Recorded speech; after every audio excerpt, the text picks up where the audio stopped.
Quando o homem morre para o pecado e passa a viver uma nova vida em Cristo, o amor divino enche o seu coração,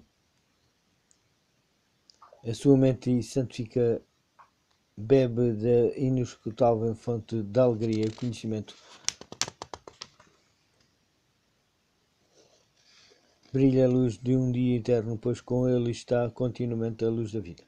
Paulo tinha procurado imprimir na mente dos seus irmãos coríntios o facto de que ele e os ministros que com ele trabalhavam eram apenas homens enviados por Deus para ensinar a verdade, que todos estavam empenhados na mesma obra e que também dependiam de Deus para serem sucedidos no seu trabalho.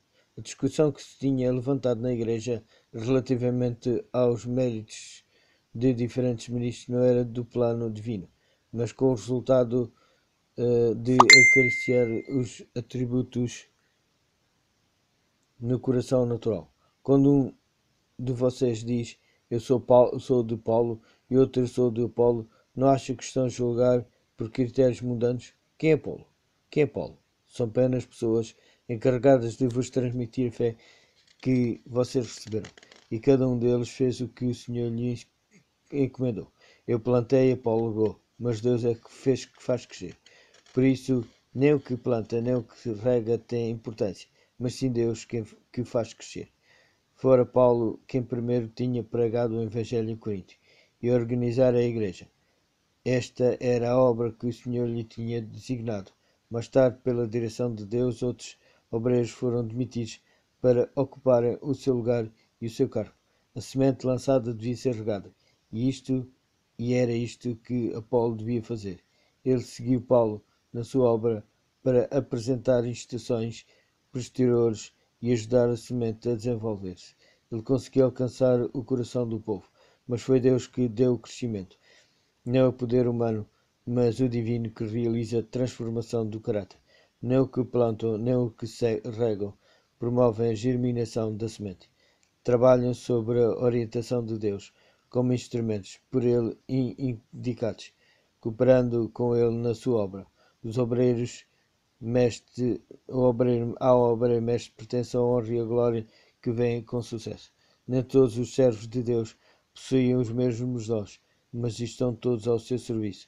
Cada um deve aprender com o grande mestre e depois partilhar o que aprendeu. Deus deu a cada dos seus mensageiros uma obra individual. Há diversidade de dons, mas a todos os obreiros devem fundir-se em harmonia, controlados pelo santificador influência do Espírito Santo. Ao darem a conhecer o Evangelho da salvação, muitos ficarão convencidos e converter-se-ão pelo poder de Deus. A colaboração humana está oculta com Cristo em Deus, e Cristo aparece como o que leva a bandeira entre 10.000, como aquele que é totalmente desejável.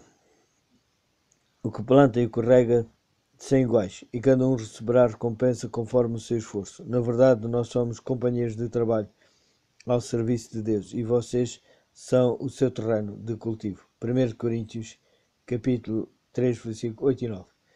Nesta passagem, o apóstolo compara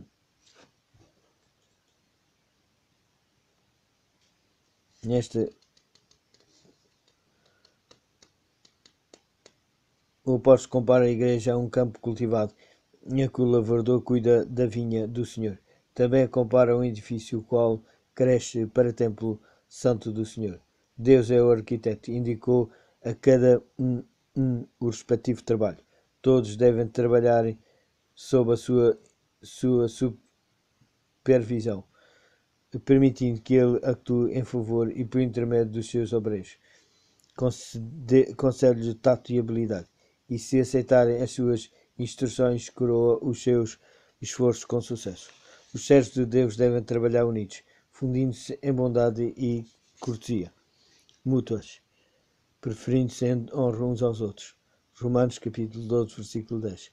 Não deve haver espírito de críticas, nem o desejo de fragmentar a obra de outros. Não deve haver parte separada.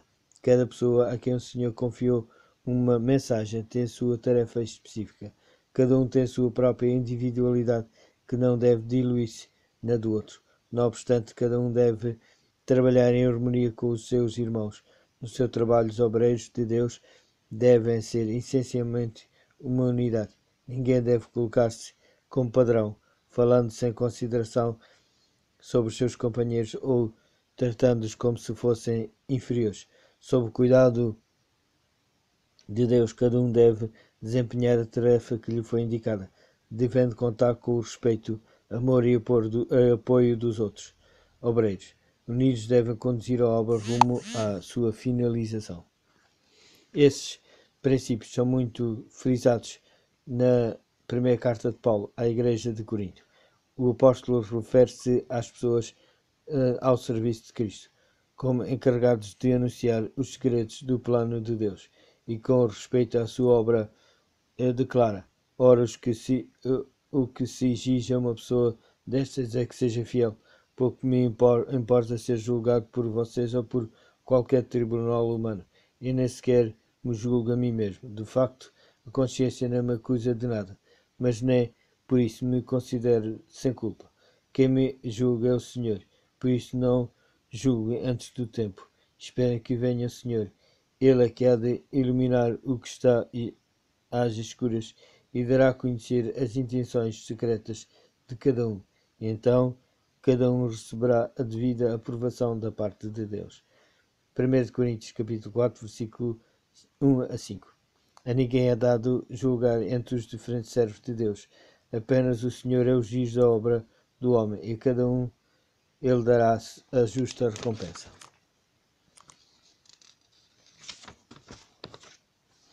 Continuando, o apóstolo refere-se diretamente à comparação feita entre o seu trabalho e o de Paulo. Apolo, foi por a vossa causa, irmãos, que eu disse estas coisas a respeito de mim. E de Apolo, do nosso exemplo, devem aprender a cumprir a norma de não ir para além do que está determinado. Isto é, não devem sentir tanto orgulho numa pessoa e desprezar a outra. Quem é que te diz que és maior do que os outros? Que tens tu que não tenha sido recebido? E se o recebes, porque é que te orgulhas como se não tivesses recebido? Capítulo 1 Coríntios, capítulo 4, versículos 6 e 7. Paulo passa a expor claramente perante a igreja os perigos e dificuldades que ele e os seus companheiros tinham pacientemente suportado no serviço para Cristo. Até ao dia de hoje, declarou ele, temos sofrido fome e sede, e tem-nos faltado roupa para vestir. Batem-nos, não temos morada certa, e cansamos-nos a trabalhar com as nossas próprias mãos. Quando nos falam com dureza, respondemos com doçura. Quando nos perseguem, sofremos com paciência. Quando dizem mal de nós, respondemos com bons modos. Até agora temos sido considerados como o lixo do mundo e o mais desprezíveis de todos os homens. Não escrevi isto para vos envergonhar, mas para vos avisar como filhos muito queridos, pois ainda que tivessem milhares de mestres na fé, não podiam ter muitos pais. Isto eu é que fui o vosso pai na fé em Jesus Cristo, anunciando-vos a boa nova. 1 Coríntios capítulo 4, versículo 11 a 15. Aquele que envia obreiros evangelistas como seus embaixadores é desonrado quando se manifesta entre os ouvintes uma ligação tão forte e algum pastor favorito a ponto de haver má vontade em aceitar os trabalhos do outro. O Senhor envia auxílio ao seu povo, nem sempre da maneira que eles preferem, mas sim conforme as suas necessidades, pois os homens são curtos de vista e não podem discernir o que é para seu maior bem. É raro que um pastor tenha todas as qualidades necessárias para aperfeiçoar uma igreja em todas as exigências do cristianismo. Por isso Deus muitas vezes envia-lhes outros pastores, uma vez que cada um tem capacidade em que os outros eram deficientes. A igreja deve acolher com gratidão esses servos de Cristo, da mesma forma que acolheria o próprio Senhor. Deviam procurar tirar das instruções que cada ministro lhes proporciona da palavra de Deus todo o benefício possível. As verdades apresentadas pelos servos de Deus devem ser aceites e apreciadas com afabilidade e humildade, mas nenhum ministro deve ser idolatrado. Mediante a graça de Cristo, os ministros de Deus tornam-se mensageiros da luz e bênção, quando através de oração fervorosa e perseverante obtiverem a dádiva do Espírito Santo e saírem